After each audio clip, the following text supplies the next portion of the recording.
What's up YouTube, this is Tubedigga.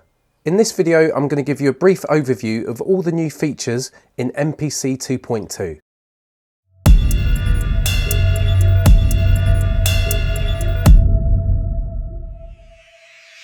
So you might already know that MPC has now been updated to 2.2 for the PC and Mac software and plugin versions, and also the firmware for your MPC Live and MPC X hardware. So before I get into this video, I just want to thank all my current subscribers, anyone who's liked and shared my videos or interacted with me either on here, Facebook or the MPC forums. I really appreciate your support, guys. If you do want to help me out so I can continue to make this free content for you on YouTube, there's a PayPal link in the description below. You can just click on that and donate any amount of your choosing to my channel. That would be a massive help to me and I would be very, very grateful. So if you want specific tutorials on these individual features, please check out my MPC 2.2 tutorial playlist and you can get specific tutorials on each of these features in there. So in 2.2, we've now got the ability to control either the software or our MPC hardware via an external MIDI controller. In the software, we've got this new MIDI Learn panel that comes up on the right hand side. We can configure global parameters and project parameters.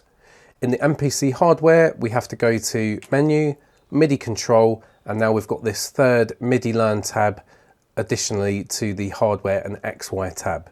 We can click on Learn, turn a MIDI controller, and it registers, and we can choose a source, which would be something like a MIDI track, audio track, program, return, or master. Let's choose Program 01. We can choose the program itself or an actual pad parameter. So let's choose Bank A, Pad A01, and now we can choose the target to be any from the actual program parameters.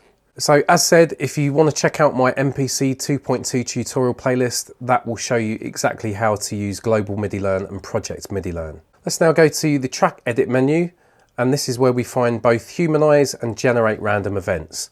Humanize will make your beats feel less robotic and less programmed and give them a bit more of a human feel. Generate Random Events is another outstanding feature. We can now generate events in our sequencer from scratch or generate random events and add them to stuff we've already got in our sequences. Both have an extensive list of parameters which you can manipulate to get the results that you desire.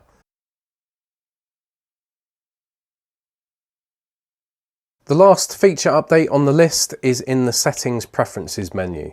So now if we look towards the bottom in Project Load and Save, we can now click on this magnifying glass symbol and choose a specific project. We just select it from that list and that's that. Anytime we switch on our hardware, that project will load up. So that's it for this video, guys. Just a quick overview of all the new features in 2.2. For in-depth tutorials on these individual features, please check out my MPC 2.2 tutorial playlist and I'll see you on the next one. This is Tubedigga and I'm out.